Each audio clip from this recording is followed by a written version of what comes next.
Welcome back, dear listener. Oh boy, did we leave our long-suffering investigators in quite a pickle. I've got some good news, and I've got some bad news. The good news is the Honorable Dr. Lucius Jensen successfully overcame the powerful magic of the next fiddle and shot that terrible wizard Magnus London dead in the back.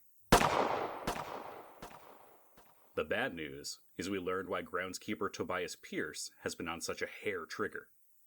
Now that the full moon is out, Tobias's secret has been revealed, and he's been cursed to become a werewolf. Now attacked by a slavering werewolf that was once their friend, things go from bad to worse as the Glosson arrives. Attracted by the potent magic in the air. Unless they get mighty lucky, this could be the end for Julian or Dr. Jensen.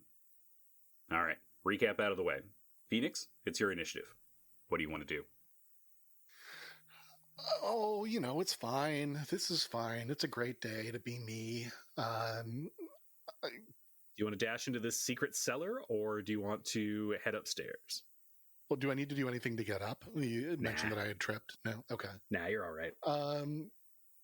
In terms of going down the cellar, would it just be straight up fast action to get to go down there, or am I going to need to take time to do, like, lifting the hatch or anything? Nah, just fast action. Okay. This is very likely stupid. I love it. I'm here for it. Well, so I know the smart thing probably to do here is to just run and get down the cellar. But seeing Magnus go down, the Glosson here, and knowing that that is someone who's been cursed, I can't quite bring myself to just cut and run. I know it's gonna gut me if it has half a chance, but before I leave, I'm gonna take a shot at the werewolf. After all we've been through?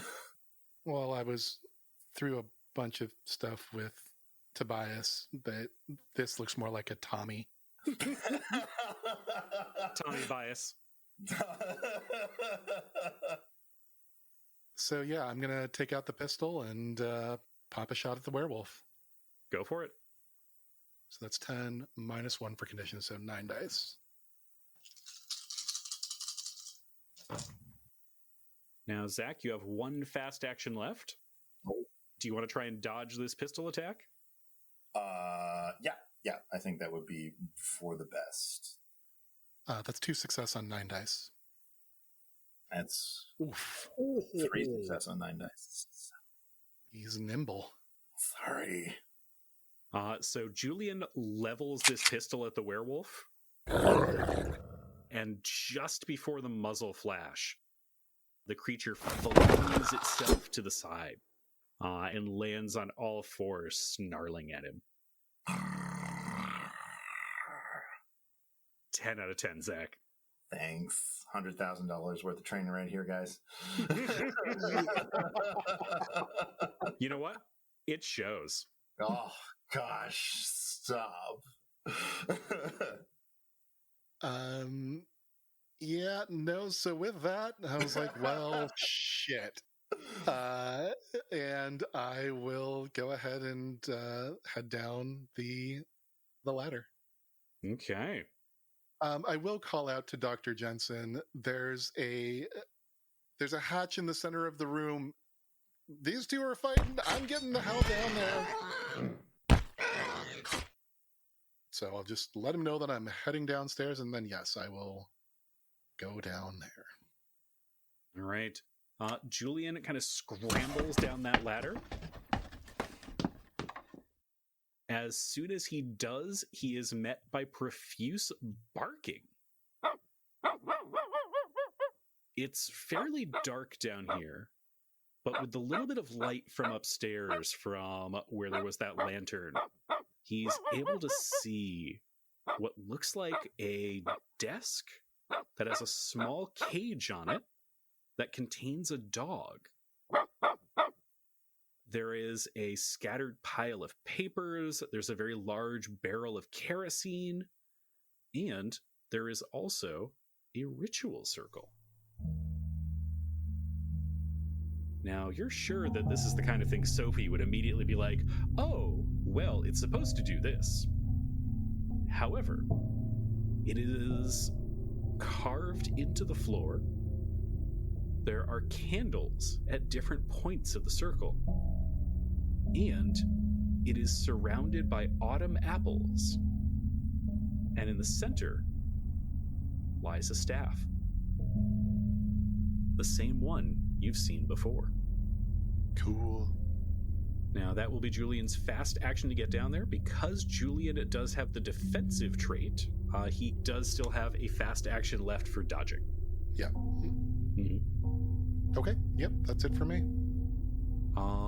Tobias. Yeah. You saw one of these creatures go scrambling down a ladder. There's an enormous boar who's clearly magical. Yeah. It's like you. Yeah. And you can hear one of the other creatures scrambling around somewhere. What is Tobias going to do? Immediate threat is Big Pig. So Tobias is going to go for Big Pig. Very well. He's going to use his werewolf bite. Try and get through some of these icky, nasty spines. And the pig will attempt to dodge. That is 3 successes on 10 dice for my bite. Okay, and the pig got 2 successes out of 9 dice. So you do inflict 3 conditions. Oh my. Do I get to choose?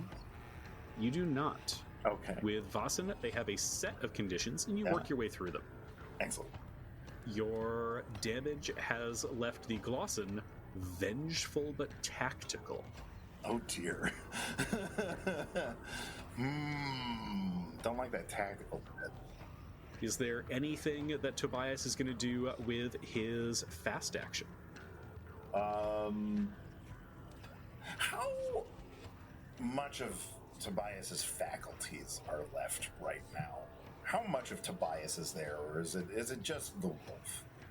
It's more wolf than not. Okay. What are you thinking? Well, just he has. If it's just wolf there, he has no strategy. He's just biggest threat in the room is the pig, so he's just going to prepare himself for pig damage. Mm-hmm. So he's just going to after the bite, he's going to just kind of rear back. Yeah, just kind of stand his ground. It's like taking a chunk out of this oinker and is just kind of ready for the next onslaught. Okay. Dr. Jensen. You're trapped between a glosson and a bad situation. Yeah, there's not really a good choice here. Dr. Jensen reopens the window and leaves. Back to that bar.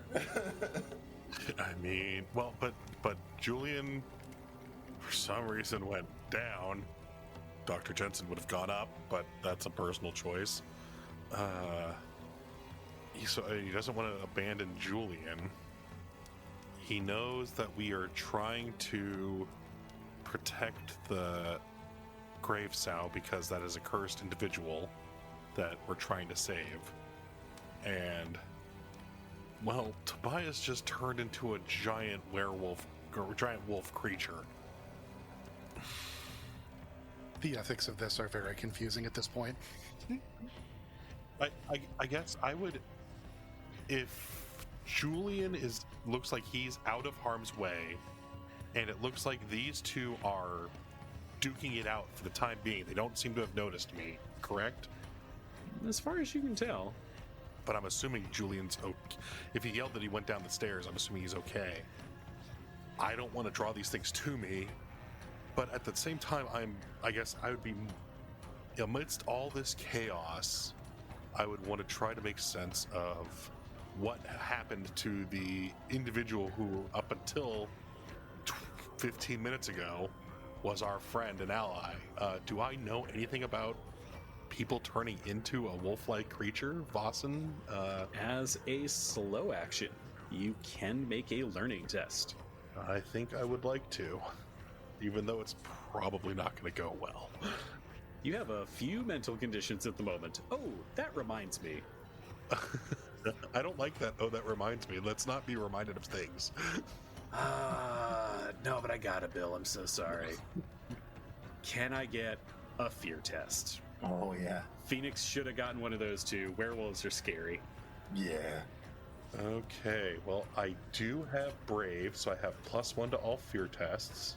I was a little surprised there wasn't one, but not complaining. I was swept up in the moment. Mm-hmm. I got lost in the narrative.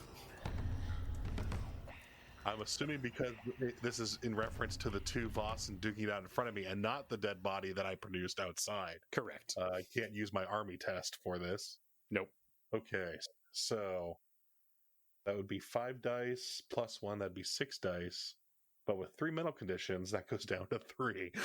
Mm-hmm. Do you also have 3 physical conditions right now? I sure do. Amazing. I really wanted to kill that guy because I thought we would end this quick. I was hoping we'd end this quick. I have good news and bad news for you, Bill. I got a great way for this to end quickly.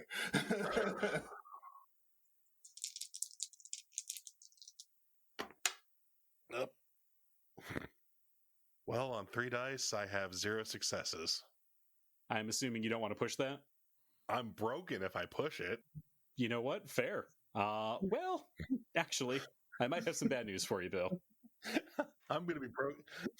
That is correct. So, werewolves have a fear value of 2. So with 0 successes, you take 2 mental conditions. There is a distinct sound of glass shattering in my ears. Oh, don't worry, we got one of those ready. All right, let me just pull up the old mental scars table. Can you roll me a D66? You got this, Bill. I really don't want to. Dr. Jensen forever. I believe in you, Bill. So sorry. I'm so sorry I did this to you. Actually, before you roll that, Bill, let's Don't lie figure to me. let's figure out one other important thing. Dr. Jensen is now terrified, so you can pick one of 4 responses to follow through on. Okay. You can fight, flee, freeze, or faint. If you faint, the other fear doesn't go through. You'll be fine. No. He makes a valid case. No, but I feel like, given the situation, and given that I don't want to abandon Julian, and now there's these 2 vaesen in front of me, and let's be fair, I've already killed someone tonight. Yeah, you did, buddy. I'm reloading the rifle. I'm gonna fight. Okay. Yo, let's go, Dr. Jensen. Let's do it. So am I doing anything now before I roll? Yep, you'll roll a D66, and this is the first of the 2 scars that you'll receive. Shit. 24. Okay, at 24. Dr. Jensen is overcome by feelings of worthlessness. Oh no! Your confidence has been shattered, and you have a -1 to inspiration tests. Oh, he doesn't need those. Oh yeah, empathy? Yeah, okay, yeah, fine. That's like Confidence is the name of his hip flask. You're scared, so you pop your knuckles. I hate for Dr. Jensen how easy it is for him to take on this mental scar of worthlessness. You And deserve more. you have another one because you got hit with 2 okay. mental conditions. Okay. Well, I'm gonna shift it up a little bit. That's a 54. Ooh, that's not good. Uh-oh. Uh-oh. Does this affect his empathy? Because that would really be a shame. Do I No. become grumpier? No. Dr. Jensen has entered a dream state. Your consciousness is descending into your own mind. Okay. You have a -2 penalty on fear tests. Okay. Not that that'll be a big factor. So you're taking me down to my pity dice. Well, it's actually much worse than that. Oh, of course it is. This has the ability to become what is referred to as a chronic condition.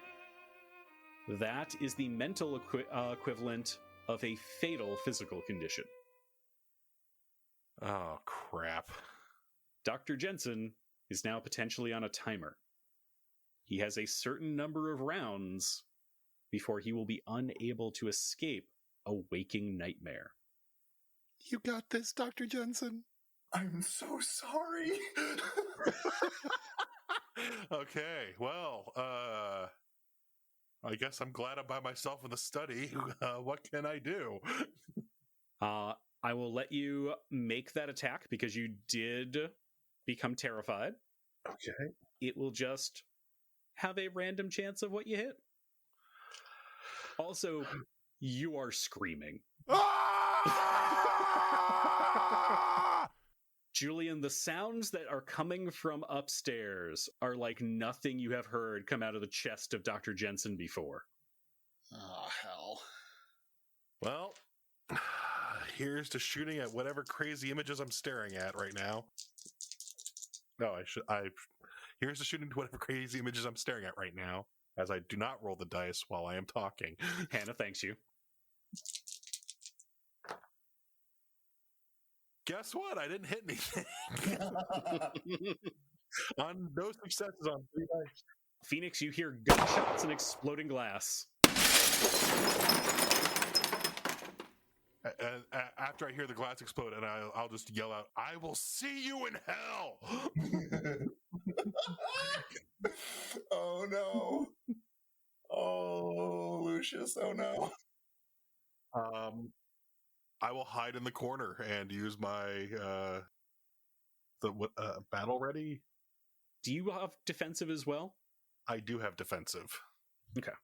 So you have 2 fast actions, one of which can be used exclusively for parrying or dodging.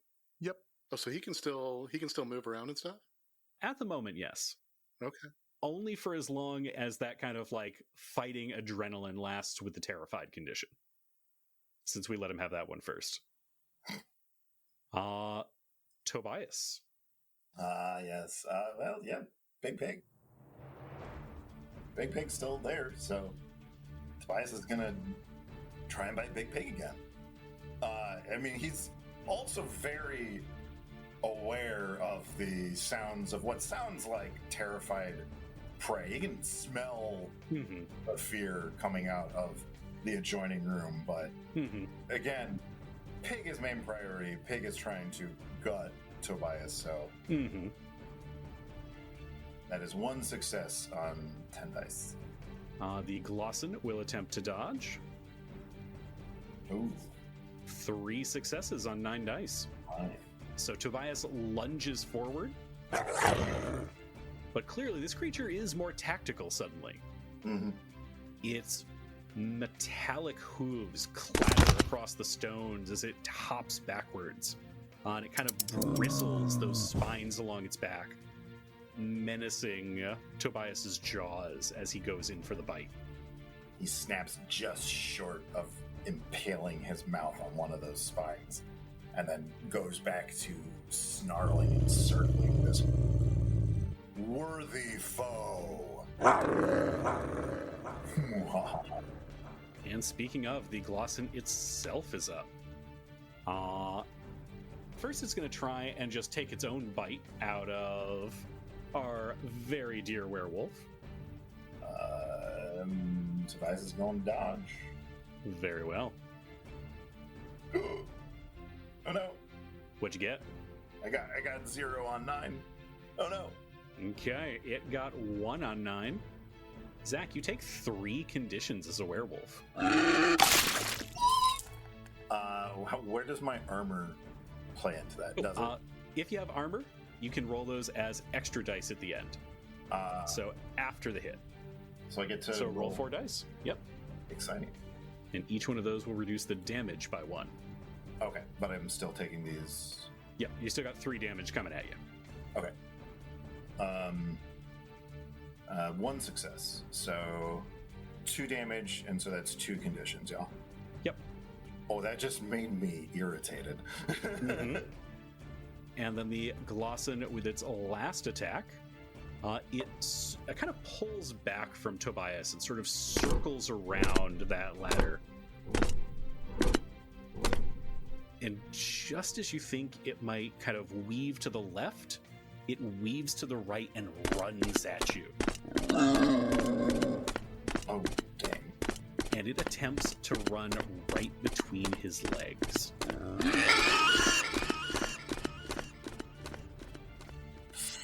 Oh no. Do you want to try and dodge? Yes, please. Ah, 1 success. Ooh, you were lucky for that one. Oh. So, the Glosson comes racing at you, and Tobias just barely flings himself away. As it crashes into the wall, the entire lighthouse kind of shudders. And you know, had it succeeded, it would have ripped straight up you like happened to Olga.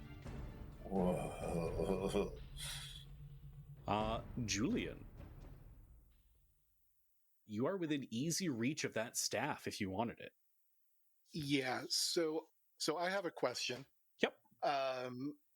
Because yes, I realize that staff is right there, but I also just heard Dr. Jensen, the man who just blew up the big bad, as far as I'm concerned. Mm-hmm.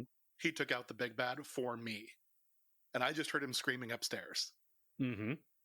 There's a part of me that wants to go back up and check on Dr. Jensen. Now, as the character, I don't feel like that's totally out of character, but as a player, I think that's a TPK waiting to happen. So I'm going to ask you as my GM, is that going to be a really, really bad idea? It would not necessarily be. I would even say that you could grab the staff as you run up. And keep in mind, having that staff in hand gives you control of the Glosson. The only thing I would add is Lucius, the last sentient thing Lucius, or lucid thing, I guess Lucius told you, was to go find the staff. Yeah. Ugh. Okay. I guess one clarification: am I screaming like bloody murder, like I'm dying, or am I just like screaming in bloody murder, like I'm terrified? Or yes, I mean there are slight differences. It's both of those ripping back and forth. Okay, so I just heard Dr. Jensen, the man who just a moment ago shot through the heart the scariest creature that I know. Mm-hmm. And I hear him screaming in terror. This isn't good. This doesn't sound right. I am about to bolt back up the ladder when I do spot the staff just a little ways away. I'm going to go ahead and run and grab the staff, and if I can, try to make my way back upstairs as well. It's a pretty small cellar, so it's only like a couple steps to get over to the staff. So I'll say you can easily do that and get back. Okay. So it'll be a fast action to move up into the living room again from down there. And then I'm going to take a slow action to, I guess, to dash over to Dr. Jensen in the study. He is wild-eyed. He's brandishing a rifle seemingly at random and is screaming at things you can't see. Oh boy. Oh boy. All right. Tobias, what do you do? More pig biting. So excited. I am. Boy, that just belongs in some sort of out of context gaming post. Oh boy, more pig biting. I mean, I'm not going to have these giant razor sharp fangs and not use them to bite a giant razor sharp pig. Razor-backed razor sharp pig, no less. Yeah. I mean, come on. All right, go for it. Oh, boo. Nothing? That's nothing. All right. Nothing. 0 on 10. That's good, because the pig didn't have any fast actions to dodge. Rats. By the way, Phoenix, Hmm. now that Julian has that staff in hand, he can feel something. Just a little tingle in the back of his mind. He feels a connection to this pig. You know, if you pushed your will, you could make it do what you want. The thought absolutely nauseates me. I know. But he realizes he might need it. Dr. Jensen, Yeah. make your attack. Oh, no. Oh, no. I mean, the rifle doesn't have a range of 0, right? That is true. Correct. Nope. Zach. Yeah. A sound like a very, very angry bee flies past one of your large ears. And there's a thud as it crashes into the wall of this strange building. This place sucks. Tobias is just not having a good time. He's very irritated. This pig is not getting bitten as well as it should be. All of a sudden, there's angry bees. Not outside. Not the bees! The prey is just all over the place. This should have been easy hunting, and it's just not. And It's all going south on him. it's all going south. He thought the basement was bad. This is But I got great news. Ooh. Tobias is up. Ooh. Pig biting, take X. It's 2 successes. The pig has no fast actions left, so it will roll a couple of dice of protection, Okay. but not a single one of those is a success. You inflict 4 conditions on it. Ha-ha. Oh, I will be victorious against pig. All right, so Zach, Oh, dear.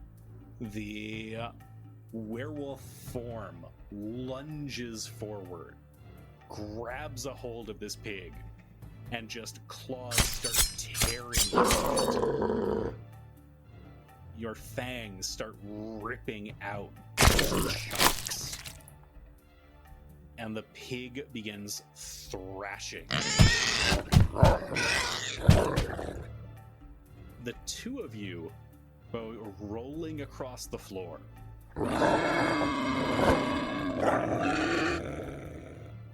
Can I get a body control test from the werewolf? Yes. 1 success. All right, that is not quite enough. Oh, dear. The good news is you managed to avoid the worst of the spines. However, as you've almost gotten to this creature's soft underbelly, it rolls at you, Oh. and you're forced to tumble backwards into the cellar. Oh, no. That's not where I want to be. Oh, and I didn't save the dog. Oh, no. Oh, dear. I didn't think about that when I dropped Tobias into the cellar, but anyways, the glossin, its skin and muscles kind of evaporating, screeches, and goes crashing out of the door. The creature simply begins to run. And Phoenix, you are certain, beyond a shadow of a doubt, that it is running for a graveyard. It is retreating where it will hide until the next night. Okay. Cool. Julian, You're up. Oh man. But priority number one is I got to see to Dr. Jensen. So what can I do for Dr. J? Excellent question. As a slow action, you can treat a critical injury. You may treat a character with inspiration. If you get one success, you will manage to clear the broken condition from Dr. Jensen and save his life. For each additional success, you may clear one of his mental conditions. Okay. Well, here we go then. I'm pulling for you. All right. So inspiration is going to be 5 plus 5. I so wish you still had Do You Know Who I Am? Like, I just imagine Julian slapping Dr. Jensen across the face, be like, "You can't die! Do you know who I am?" Yeah, no, I have homespun charm. So as I am trying to calm down Dr. Jensen, just kind of ripping out of the multifaceted violin case a sweater that was knitted for me, and I just throw it into his hands, telling him, "Come back, be with me here, look into my eyes." And all right, so that's going to be a +2. All right, Got this. well, that's at least 1 on the first 6. So Hey.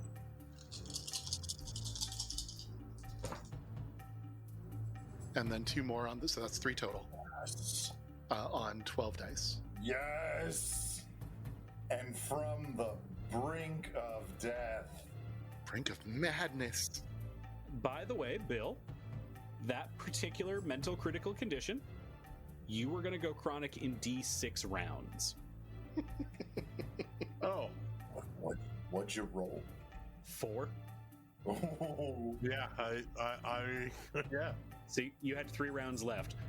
Some of them take days, some of them take hours. The worst ones are rounds or minutes. I'm glad I'm rolling so well. Yup. all right, so that was my slow action. And as I see him kind of coming around, I kind of fish his flask out of his breast pocket, put it into his hand. I am going to dash out of the room. I'll be right back. I don't know if I have enough actions for this. Is there anything I can do to... So if there is that hatch in for the cellar, can I, is there any way, I could lever the crowbar in such a way as to keep it flush and make it, prevent it from being opened? Right now, there's nothing easy that you could push over it other than holding it down yourself. So it would be an opposed force test versus the werewolf. There is a heavy desk in the other room, though, that could be pushed over. Yeah, okay. But that would probably take, Bill's effort. Yeah, and I was hoping to do like shoving the crowbar into a locking hasp or something. But if that is not available, I mean, that was my fast action to move there, and I just looked down. Well, shit, it's just one of those days, and that ends my turn. Not gonna throw yourself on top of it. I mean, yeah, I mean, I'll do my best to hold it down, but that's all I got for now. All right. That's all you can do. I don't know. I feel like that violin case probably weighs about 300 pounds, but It weighs 50% of a Sophie skirt. All right, Zach. Tobias is suddenly in the dark with the sounds of frenzied barking. What is he going to do? He can smell apples. He can smell kerosene. He can smell paper and ink. And dog. And dog. I mean, apples are a rare treat, man. I mean, you've had apples are a rare treat. You've had meat. Apples not really on the menu for old Tobias Pierce here. I'm irritated. That dog is barking a lot. No. No. You just hear from upstairs. Take me. Okay. Can this dog is just another animal for the wolf. Yep.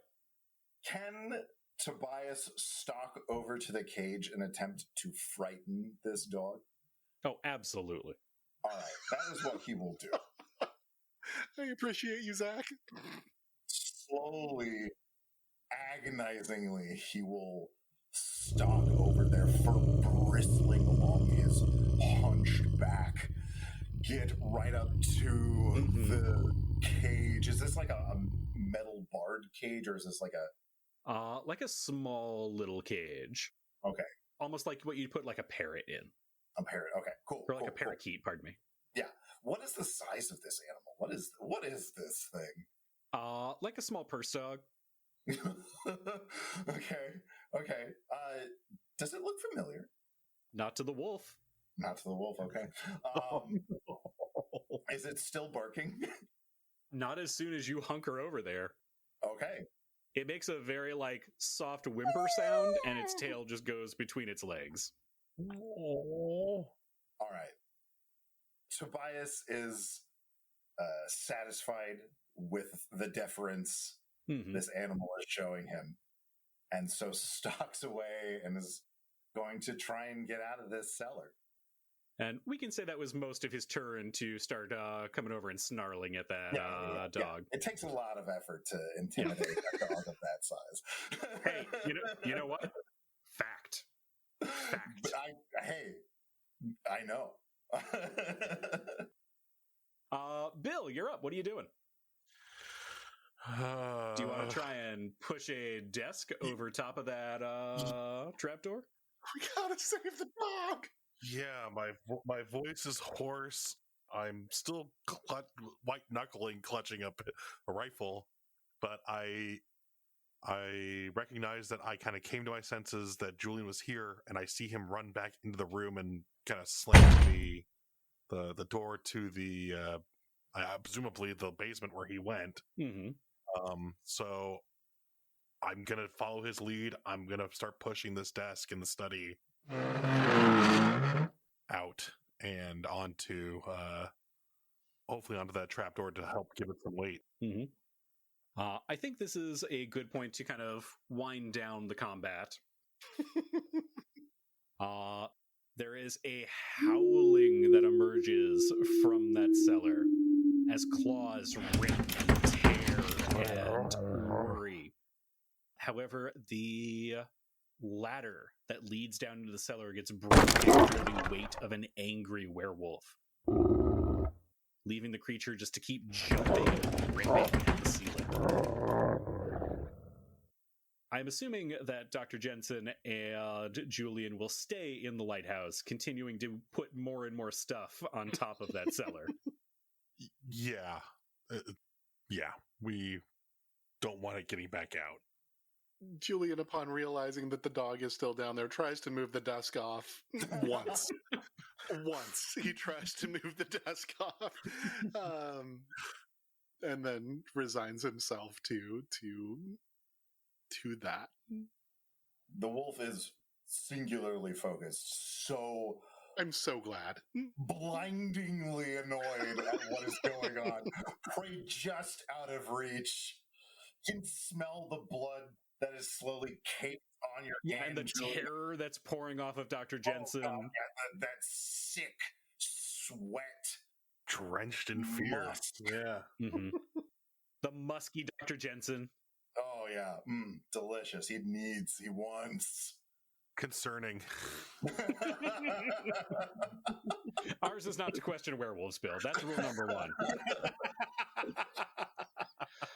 So the three of you have a very long night. Yeah, that sounds about right. But as the moon finally sets and the first light of the sun comes down, halfway through a jump, Tobias's body shifts and changes. And Zach, he passes right the fuck out. Yeah. He's had a night. And as soon as he does, that dog resumes barking. Because now it's fucking got him. If he was still the wolf, he could hear the dog saying, I got your ass, I got your ass. You better run. Let me out, I got him. Hold me back. If I can, just one other thing, like throughout the evening, once we put on basically as much stuff as we possibly can. Yeah.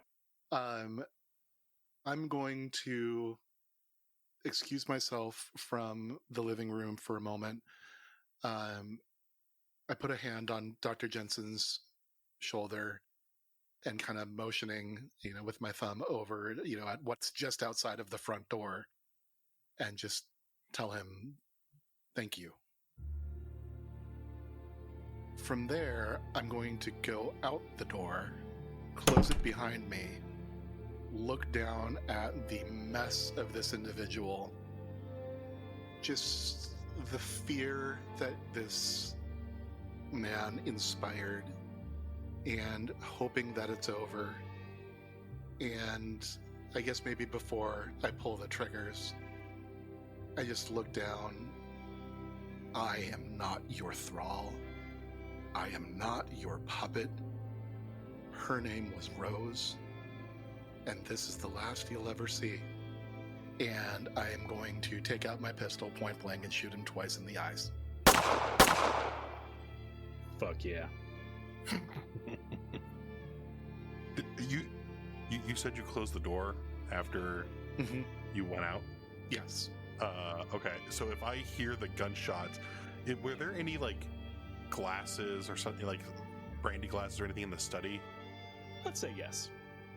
So upon hearing the gunshots and hearing Julian say thank you, Lucius will kind of wearily and kind of limpidly walk into the study, grab 2 glasses, come back out, and pull out his bottle of liquor for when Julian comes back in. Probably some of those tin coffee cups. Oh yeah, sure.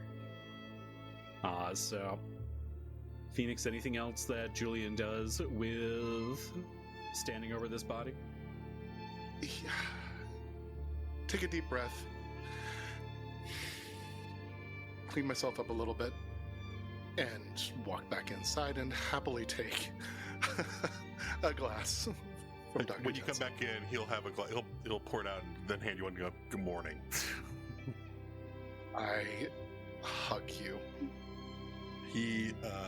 You'll hear Lucius wince in pain, but he actually does not try and recoil or stiffen up. He's just tired And he's not worthy of this hug. Probably not.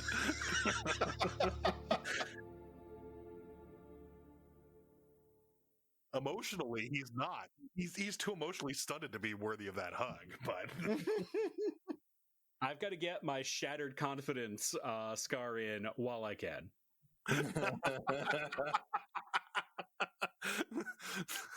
So I managed to treat the whole disappeared into his psyche. Mm-hmm. Did that do anything for both of them? So he is still affected by that scar. You just prevented it from being terminal.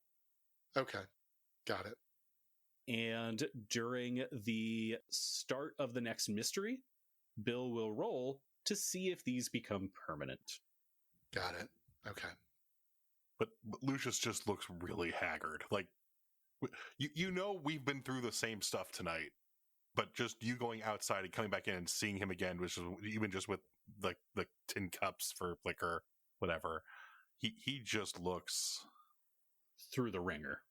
Yeah, he looks really, really worn down. I'll also just throw out, when we are at a place where we can leave the lighthouse, I do have a thing. Absolutely. And what's that? I want to walk to the graveyard with the staff. Excellent. Now, Assumedly, the two of you will work to get Tobias out from the cellar. Maybe? Absolutely. Using probably like bed sheets from curtains and whatever, just to try and create a makeshift rope, or if there's actual rope somewhere around. Oh yeah, it's a lighthouse. There's rope around. And use that to help pull him out. I'm assuming you also bring out the barking dog. Now that Tobias has his faculties again, does he recognize this dog? It'll still be a little bit before Tobias is like functional. Okay. He has also felt like he's been run through the ringer. Yeah. Bit of a fugue state. Yeah. And is there anything else that Dr. Jensen or Julian are taking from the lighthouse? Sophie would kill me if I didn't grab a picture of the ritual circle, so I will use the camera to take a picture. I was going to say, you're the only one that I know that, apart from, I guess, Tobias, who's kind of probably not being as observant being down there. Is there anything worth of note down there that we should take with us? I mean, picture of the ritual circle is absolutely probably a good thing. Feel free to make an investigation test, Bill. Okay. May I assist him with it? Sure. Make a +1 on that investigation test. I can ignore mental conditions when investigating. Ooh. Dang it. That's so that'll be 10 dice. You said I get +1 from Phoenix? Mm-hmm. That'll be 11. All right.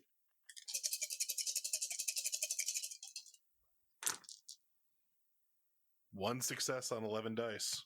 All right, good news. That's all you needed. Woohoo! I wasn't going to take a mental condition if I failed. Right back to broken. I just can't investigate. Julian's just like, Lucius, it's okay. We don't have to. No, I have to know. Dude, I got you. I got 3 of them. You had one. You had one more mental condition to go after that one. This was fine. Feel free to push it if you want. So Dr. Jensen kind of takes a look around down there, and his eyes kind of land on some of those papers. And he begins reading over just a few of them. He doesn't have a chance to really dig into them, but he feels like there's something there, something maybe worth bringing back to the library for further investigation. I'm not going to question it. I'll take however many I feel is appropriate and kind of organize them, kind of put them in his jacket pocket. We can head out. All right. The 3 of you kind of limp back to town. Tobias, as your senses start to return to you, you are shocked to see Catherine's dog. I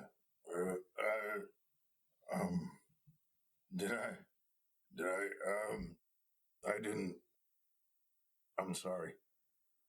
Lucius will hand you his flask. He takes a deep swig and kind of winces. That's when he notices that he's buck naked. He's got tatters. Yeah. He can have Hulk pants if you want. I was saying, can we search the bedroom or anything for any extra like clothing or something just to wrap around? Yeah. Okay. Before we leave, I guess that would be the last thing we do. Oh, this is no. I got something way better than that, because I have an elegant disguise in my kit.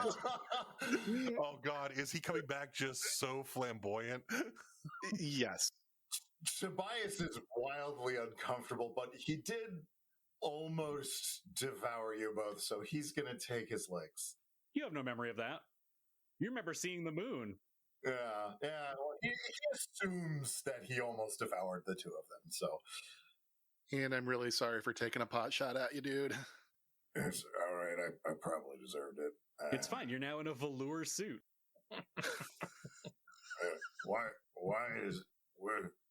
Where did this dog come from? This is Miss Catherine's dog. Oh. I believe that was down in the basement of the lighthouse. You brought him back up with you once you're you again. Yeah. Speaking of, are you okay? No, not really in the grand scheme of things. No. I'm sorry. Lucius will just kind of hold up a hand. That's fine. How often has this happened to you? How long has this been happening to you? About 3 years now. I'm usually better at keeping track of time, but I didn't want to leave you on your own to fight the witch, and I'm sorry. I shouldn't have been out there. I just made a mess of it. Is there anything that can be done with your condition? I mean, I've tried. Silver tends to work. The little folk, they usually give me a hand right before I turn, but I'm a tough son of a bitch when the wolf comes. Lucius will laugh at that and then wince in pain. I'm so sorry. I am so sorry. Oh, no, it's I understand about losing control. Yeah. If you'd like, I don't know that there's anything we can do, but we do have some of the best and brightest, and Dr. Jensen down in Ballard. Now hold on. he is both best and brightest, not or. That was actually very sweet. Yes, I tend to do that. Okay. However, if there's any chance of doing something about it, I feel like we might be your best chance of finding a way through this. And if it doesn't work out, we do have a newly renovated dungeon that we can always throw you in. I mean, that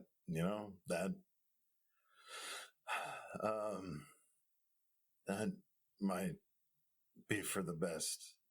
If there's somewhere that's more equipped to handle my condition, it might be for the best. You are more than welcome to join us on the way back.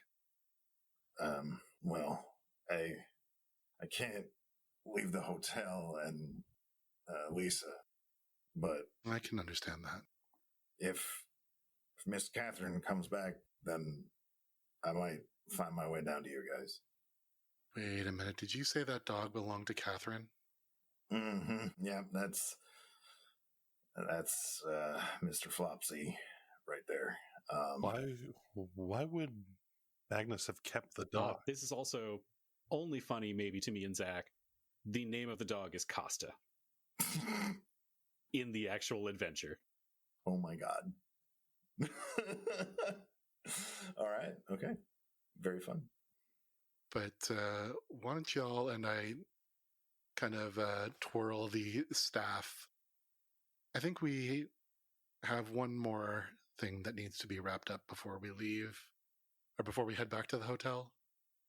Care to join me on a stroll in the graveyard? Can I get some of my clothes first? Not that I don't appreciate the covering, but I feel so uncomfortable. This is too soft against my skin. If it doesn't itch, it just feels wrong. I put a couple of the back of like 3 fingers to your cheek. Everyone deserves something soft once in a while, Tobias. Oh God. Okay. Yeah, he just does that. I suppose okay, let's go to the graveyard. +1 charisma. Nice. So here's the funny thing. So since you are wearing my elegant disguise, you can now sneak using your manipulation. Oh, that's very bad for you. That would get me 1 pit dice worth of sneak. That's a feature. All right, so bringing it back, the 3 of you and the barking mini poodle Costa make your way to the graveyard on the edge of town. What do you do there? You are able to see, kind of wedged into the corner, is the shape of the Glosson. I will, upon seeing it, kind of motion everybody down, and then I will snap the staff in half over my knee. As soon as that breaks, there is a shudder that seems to run through the graveyard. And the Glosson's flesh and bones that previously had been kind of drifting into mist as the werewolf had torn at it just fade away. And lying in a crumpled heap next to the graveyard wall is Catherine Johnson. I will run up as quickly as I can with my palms out and as friendly a expression as I can muster. Tobias will as well, bringing Costa with him. She is unconscious. Lucius will take off his jacket and hand it to Julian to cover her. Gonna drape over her. Mm-hmm. Yeah. The three of you are easily able to get Catherine back to the hotel. It's a couple of days, but she does recover. You also discover that she is able to see the Vatir about the hotel when she could not before. Tobias will start introducing them to each other. Make sure she knows that she can rely on them, and how best to make sure they stay on our good side. Catherine, being an ever practical businesswoman, takes this in stride and tries to begin finding the best way to make working business arrangements with the Vatir. May I, as we're all working with the Vatir, suggest that a bottle of their finest wines go to the Vatir on a periodic basis. And Catherine, don't worry, this is on Matthias.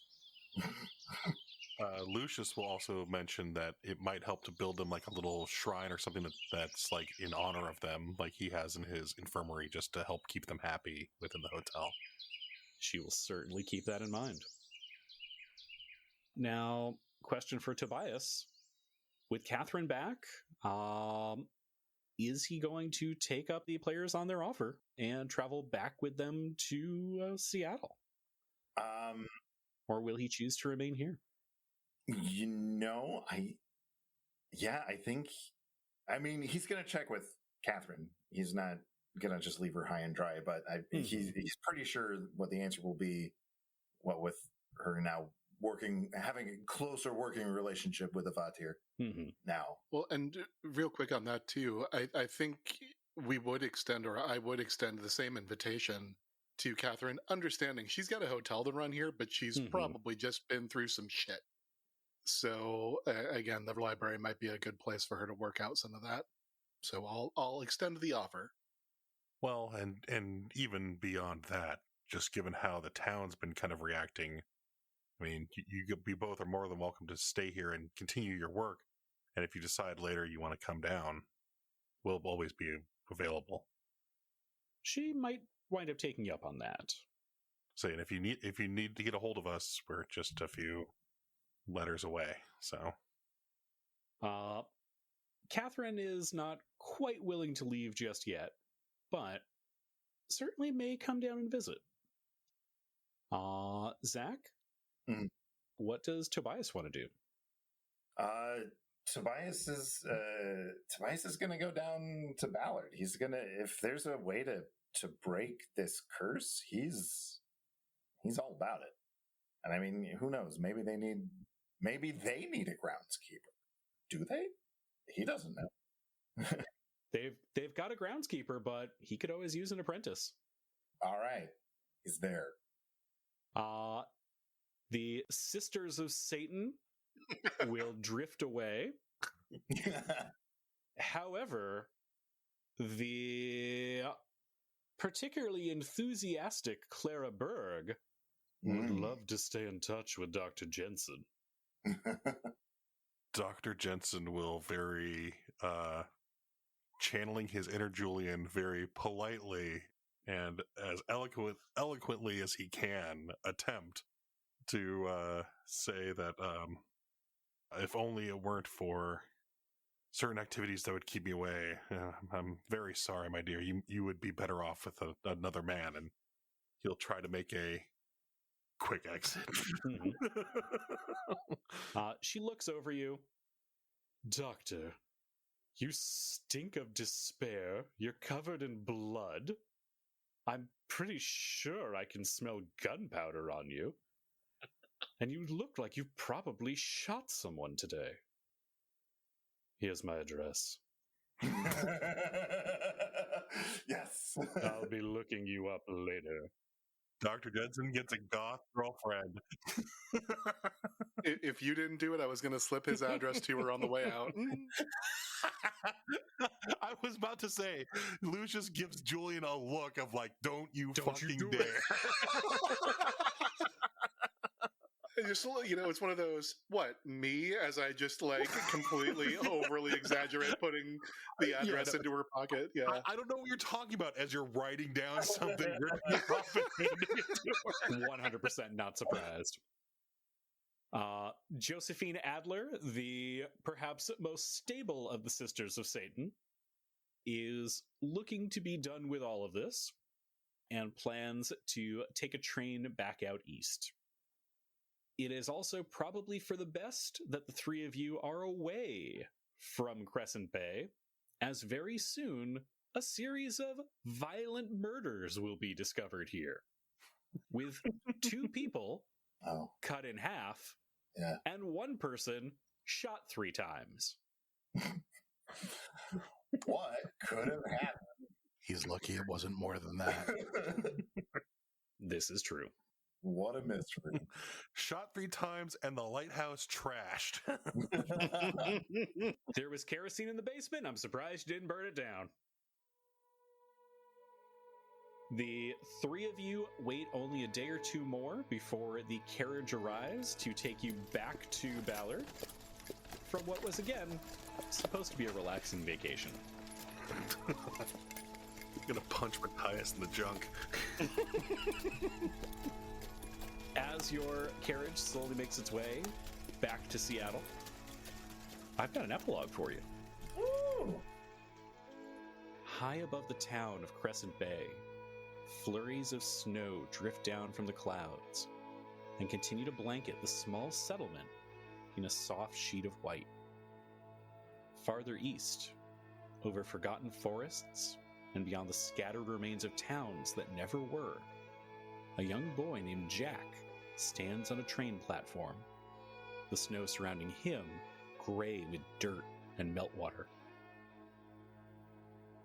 Jack is only a few months shy of 10 years old and has managed to sell almost every newspaper that he brought with him for the day. Travelers are hurrying to the train, the last of which will soon be departing from Chicago and beginning the various loops and routes that will go west. Jack feels a shiver up his spine and looks up to see something at the edge of his vision. It's a tall man standing amongst the steam billowing out from the great train. Jack catches momentary glimpses of him in between those curtains of steam. A black suit, a gold-headed cane, green-tinted glasses, a round bowler hat. For reasons Jack struggles to put into words, the sight of that man terrifies him. The boy slowly inches backwards until he feels his back press up against the post box on the train platform. Jack scans around again, but sees no sign of the man in the suit. He was sure that he was only a dozen feet away, but it's almost like he simply disappeared. Jack stifles a scream as he realizes the tall man is standing immediately in front of him, the steam completely undisturbed by his passage. The man stares down. Behind those green glasses, his eyes are alien, inhuman, unfeeling, predatory. Like a wolf ranging through a snowy field, or some great alligator breaking through the surface of muddied water, intent on ripping something limb from limb. The boy's mouth begins to grow dry. Slowly, he reaches into his pack and withdraws a rolled-up newspaper and offers it up to him. For your trip, sir. The man delicately takes the bundled newspaper in his free hand. All aboard! Shouts the train conductor. The tall man straightens his back with alarming quickness and tilts his head to the side, almost animal-like gesture. He tucks the newspaper under his arm and turns towards the train's open doors. He slowly boards it, curiously inspecting the vehicle. The engine chugs and begins to slowly pull the train away from the station.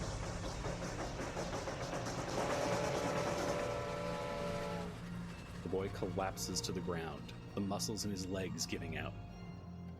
He'll never speak of it, but for the rest of his life, he'll think of how close he came to the specter of death, especially in the months ahead when stories of the death train make their way back to Chicago. But we'll find out more about that next time. Dang it, Brian. Thank you all for a very fun game. I believe our next session, Aaron will be back. Hey. And we will continue some exciting stories here in Seattle. Thank you for joining us, Zach. You were awesome. Jeez. This was a lot of fun. This was so much fun having you here. Thanks so much for having me, guys. If anyone wanted more Zach in their lives, as of course we all inherently do, is there anywhere that they would best follow you? I mean, you could follow He's me putting Zach on the spot. Instagram or Blue Sky. I don't post there, but you could do it. I think everyone should. Okay. Listener, if you're listening to this, we're going to have it in the show notes and everything. Okay, it's at adareszac.bsky.social on Blue Sky. Boom. And Done. then, I'm Phobos373 on Instagram. You know what? Actually, okay, no. Here's something better.